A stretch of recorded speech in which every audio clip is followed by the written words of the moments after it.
'Cause baby, I'm sleepless. Oh, I don't sleep, and I'm so shitty, I'm sleepless. Do. I can't. I listened to the Hamilton soundtrack like 87,000 times, and I can't do a single song from that movie. Because I suck. Anyway, Sleepless by Dario Argento. That's what we're talking about today, per the title of the video. And this one's from Scorpion Releasing. And I mentioned in my Gates of Hell review that I was really impressed with Scorpion Releasing. Kind of was always skirting around them because of their association with Code Red.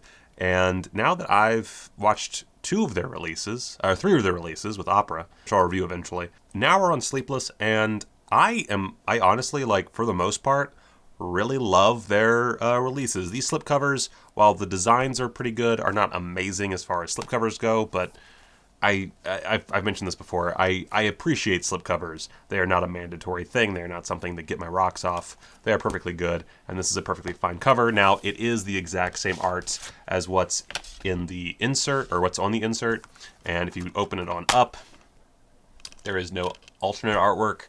Guys, just do the double-sided paper and print additional artwork. I would have really liked the original artwork, but, whatever. It's perfectly good. It's just, I would have liked that original artwork as an option. Also, regarding the packaging, before you go out and buy this or grab a copy, if you've seen it, this isn't an issue. But if you haven't seen Sleepless, I'm not showing you the back.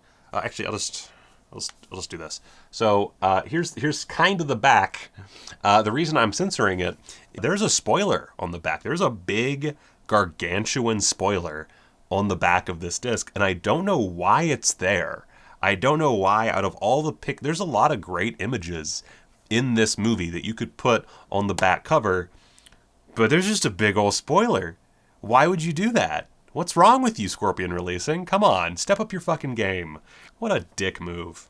I just wanted to point that out. That kind of bugged me. Dario Argento brings you a chilling giallo film like only the true master can. A series of grisly murders in the city match the work of a serial killer who appears to have escaped the authorities and disappeared without a trace 17 years later.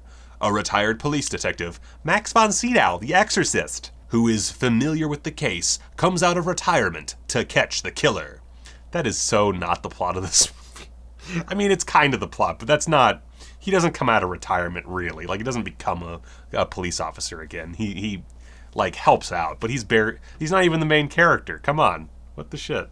Basically, I mean, that's fairly close. Basically, there's a killer on the loose, and the killings match the modus operandi of a previous killer who was known as the Dwarf, because political correctness doesn't exist in Italy, apparently. Max von Sydow is this detective who is on the case, and the new detective on the case kind of brings him in to help out, sort of. He kind of just lets himself in. Meanwhile, there's this guy who was one of the kids who kind of associated with the dwarf, and you meet like his friend and the friend's dad, and this whole cast of characters. And together they try to solve these murders, and Max von Sydow is mostly there until he's not. So that's basically the plot of the film. It's a giallo plot. It is not something super important. If you look at it too much, it starts to unravel. But that's okay, because it's Dario Argento, and logic, not his forte. Dope-ass visuals, gruesome kills, some sweet camera work, that is where the master of Italian horror be at, y'all. I guess our Dario Argento is not really the master of Italian horror, but it doesn't matter.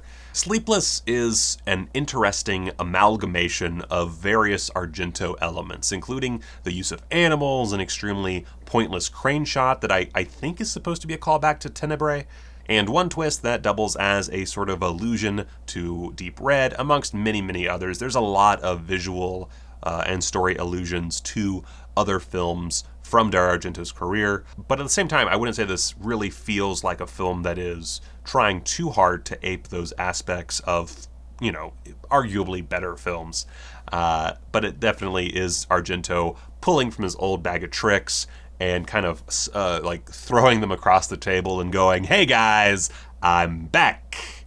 And, it's hard to tell if this is more due to his own passion for the giallo style or just an attempt to get back into critical graces after the less than favorable reactions to Phantom of the Opera. Either way, though, it doesn't really matter, does it? As long as he delivers a good film, I don't really care what his intentions are. If it's just to make money, cool. If it's to be artistically free, also cool. I don't give a shit.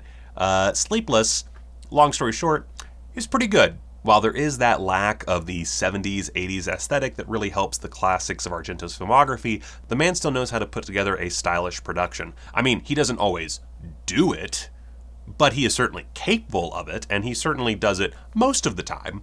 And this production is at least one of those more interesting visual projects. There's plenty of extreme close-ups, splashes of vibrant colors, and a borderline voyeuristic interest in sleazy, cruel happenings. And of course, the camera is almost always on the move, and scenes are generally cluttered with various elements, whether they be to add some stylistic flourish, or to get some certain story elements across, or just to lead to a sick-as-fuck severed head.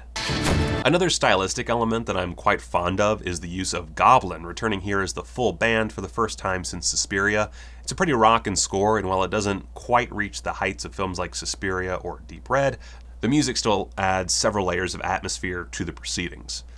It helps a lot that a lot of this movie takes place in modern Italy and seems to really enjoy being set in Italy. The opening train sequence, the juxtaposition of Italian policing styles, and the very loving photography of Turin. In a way, the latter presents such an old world contrast that helps harken back to the older Argento flicks. Turin, you see all these various sides to the city, and a lot of it is so old and unchanged from back in the day that you kind of, between like the modern cars and clothing and those older buildings, it feels kind of like this weird time warp watching the film, because you get a sense of sort of that deep red atmosphere while also this newer, more kind of toned down, almost realistic feel. I don't know that that was intentional. I think it's just the fact that he likes shooting in Italy, and it is a very Italian film, I guess. Which is interesting also because they shot this specifically for the English dub, so it was always meant to be in English. Speaking of which, the English dub is awful. Besides, the newspapers always load these things up. Ciao, ciao. And it's frustrating because Max von Sydow is great, but in the Italian version, you don't get his voice. Shockingly, the Swedish actor does not speak Italian, as far as I know, and so we get a dub. Now, the dub for Max von Sydow in the Italian version is not bad. Like, it's a good dub. It's not Max von Sydow. He has that very recognizable, very soothing voice. Once upon a time, but now, do we know each other? So you don't get that in the Italian version. But what you do get is all the other characters not sounding like total garbage. One fine day, he decided to make his murder fantasies come true. Do as you will. If you don't like subtitles, I guess, watch it with the shitty English voices and the one great amazing one. I don't know. May she rest in peace. Speaking of Max von Sydow, never has there been a character who was more important to the quality of the film while having so little to do in the plot. You could cut out all of the Moretti character scenes and lose basically nothing of great importance to the plot, but you would of course lose Max von fucking Sydow. So again, it's pros and cons time. Max von Sydow's character, it's not that he's not important, it's that you could easily replace his character with a few extra lines here and there for other characters, and it really, plot-wise, wouldn't make a difference. But he's the best character in the movie. He's, the best actor in the film by a significant margin. Nothing against the other actors. It's Max von Sydow. You're kind of fucked if you're an actor in a Max von Sydow joint, because you're not going to be nearly as good as Max von Sydow. That's just how it is. That's like, I'm pretty sure that's a law of physics. And if there's one big glaring flaw in the film, and there's several issues, but if there's one big flaw, one big problem that really fucks things up, it's that Max von Sydow is not the main character. He is a supporting character. He's a big supporting character, and he has a lot of scenes. He's not just one and done. He is in a big chunk of the movie, but he's not the main character. That position goes to Stefano Diacini, who is not bad per se. He's just not like amazing. Like, he is reasonably charismatic. I wouldn't go too far with the word charismatic in regards to him, but he is reasonably charismatic. He has a good look. He's handsome. He's an everyman guy, young guy, and he's the main character. He shows up a little late, but once he does, he takes over pretty readily, and he's the guy. He's the hero. Just as easy as it would be to take out Max von Sydow's character, it would be just as easy to make him the main character and basically cut out this kid and make him a supporting actor. Like, it would not take much. There's other flaws. It's too long. It is a 2-hour movie. It could easily be an hour and a half. You feel the full 2 hours. It's a lot of movie. And it does drag in spots. It really does. I hate to say it, but it does. That being said, it's not a huge issue. It's just, it's something that you notice watching it. Did I regret spending the 2 hours watching it? By no means. I still enjoyed it quite a bit. I just want to get that across, that it is a little long. Finally, the only other big flaw I have, and there's some issues. Some scenes feel a little cheap lighting-wise. I think that's just a matter of it being a 2001 Italian flick, really.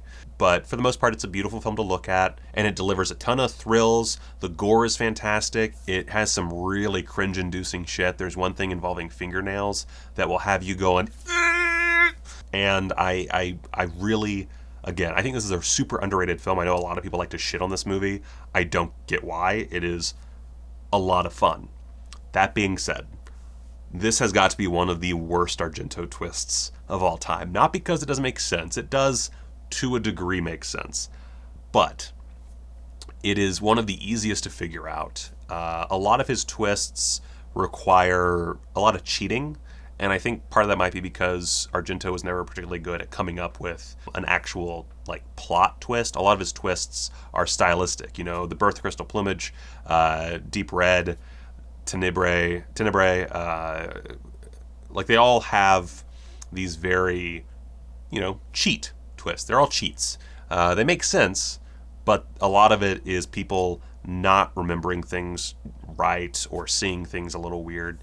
And there is an element of that here, but it is much more of a twist that is baked into the plot itself. And I got it pretty early on. It was not a hard twist to figure out. There was a point where they were bringing in the false twist that I thought I might be wrong. And then 30 seconds after thinking that, I realized, oh, but this is obviously a false twist. My way is still the right way. And lo and behold, what I thought up was the actual twist of the movie.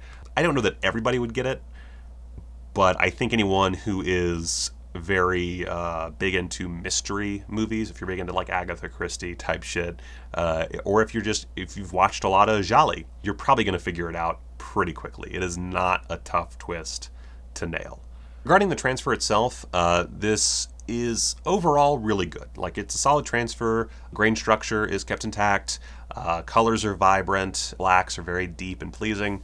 The only problem is about an hour and 12 minutes in, there is this weird frame jitter, and it looks like it's an issue with the transfer itself, maybe when they were scanning it. I don't know the exact problem. I couldn't quite grasp what the issue was, but there is a jitter of the frame that is very, very, very, very obvious. It's very quick, so if you are some asshole who's looking at tweeting as you're watching the movie, maybe you'll miss it, but it is, if you're watching the film, it is super obvious. And on the one hand, it's not a deal breaker for me. It's one shot where very briefly things get a little fucked up. But on the other hand, this is an expensive release. If you're buying this at full price, this is $30. And I find it hard to believe that anyone putting out a release like this wouldn't, as soon as you get that Blu-ray printed, watch it and check for this kind of thing. Really eagle eye the whole goddamn film. And for the most part, I didn't see much else wrong with the transfer. There's a few moments where the print's damaged, but they're few and far between. There's not a lot of damage. Of course, it's a film from 2001, so you really wouldn't expect much damage. But for me, that one little thing, like, it was enough to take me out of the movie and make me, like, go to the Blu-ray.com review and make sure I wasn't going crazy. Anyway, I could go on and on about the movie itself, but we'll save that for another video. Let's dig into them extras. And by the way, these extras are all new as of the time of this release. I don't know if future releases will carry these over. I don't know if there will be any future releases. This is Sleepless after all. It's not exactly the most popular Argento joint. But these are all new to this Blu-ray. First off, we get a commentary by Troy Howarth and Nathaniel Thompson. These guys are great, of course. Love me some Troy Howarth. Oh, baby. Oh, yeah, I put it on. Oh, yeah. Oh, I love your pages on my flesh. Oh, I love your pages on my flesh. It's excellent as always, incredibly informative. Any commentary these guys do, I enjoy. I'm not going to spoil any of it for you, but suffice it to say, tons of information. If you just want to learn all there is to learn about Sleepless, listen to this commentary. It's all you need. The always reliable Freakorama present an interview with Argento that is 18 minutes long. He talks about inspiration for the title, shooting in Turin, working with Max von Sydow, and some scene-specific stuff. There is some weird editing, but overall it's a really solid interview. Then we get an interview with screenwriter Franco Ferrini that's 11 minutes long, and he talks about using Mondadori giallo novels as inspiration for the story, Ellery Queen novels and how they've inspired numerous Argento films, the difference in police methods portrayed in the film, and even mentions the indisputable fact that Sleepless would have been better with von Sydow in the lead. God damn it. We also get a 15-minute interview with set designer Antonello Gelling, whom you might remember from my review of American Rickshaw. He talks about the complications inherent in the production set design, including this really interesting shot of the actress in the train sequence attempting to hide. We get a 12-minute interview with Gabriele Lavia, aka Mr. Betty in the film. He talks about working with Dario on Deep Red, his brief role in Inferno, his getting involved with Sleepless, Max von Sydow, etc., etc., etc. And we get an interview with Paolo Maria Scalandro, who plays Commissioner Armani in the film. That's 17 minutes, and he goes over quite a bit, but near the beginning brings up his ability to speak English fairly well, which is just too bad, considering the dub. There was a time there weren't all these written reports. Cops like you kept it all in their heads. Yikes. So these are all these are good interviews. I like when interviews are at least in the double digits minutes-wise. That usually means that they're at least mildly informative, and these are all really good interviews. I wouldn't say they are like thrilling. Dario Argento is not the most excitable interviewee around, and he talks very slowly, but it's still a lot of information. So these interviews plus the commentary, you should be good on Sleepless. Like, I don't know why. Like, if you need more information on Sleepless, watch more movies. Overall, this is a great release. I really, really am enjoying what I'm seeing from Scorpion Releasing. I could be wrong again. I've only actually watched 3 of their releases now. That's definitely not a good enough sample size to really give a big critical opinion, but I really have liked these releases. I'm glad that they gave Sleepless such a great addition. It definitely is not a film that critically would suggest, needs a very special edition. Of course, they also have Phantom of the Opera as a equally nicely made Blu-ray. So, in for a penny, in for a pound. I'm not sure if that's how that idiom works. It's good, great movie. Well, I say great. Really good movie with a great Blu-ray. It's a shame about that one jitter. It'd be really cool if they could fix that for future printings. That would be really cool. If they want to send me a fixed disc, that could also, I'd be up for that too. Just hint, hint, just saying. But either which way, really enjoy this release. I will be watching this again, and I will certainly be delving into it more in the future. Dario Argento, he's made some mistakes, but at the end of the day, he is, throughout his career, always an interesting filmmaker, and Sleepless is a Blu-ray you should add to your collection ASAP. Just don't look at the back of the cover if you haven't watched it, because goddamn. Anyway, check me out on the social medias that are always spying on you, on the Twitter, on the Facebook, on the Instagram. And of course, thank you so much to my patrons. Y'all are all dope AF and lit. Also AF, I guess. I don't know. If you want to become a patron, it's super simple. Just follow the link below and, click on the the money bit, the bit where that it gives me money, where it just takes money from you and gives it to me. Click on that, and do it. Whatever, just continue enjoying stuff. What'd you think of Sleepless? Comment below. Let me know all about that jazz, man. And until next time, just gonna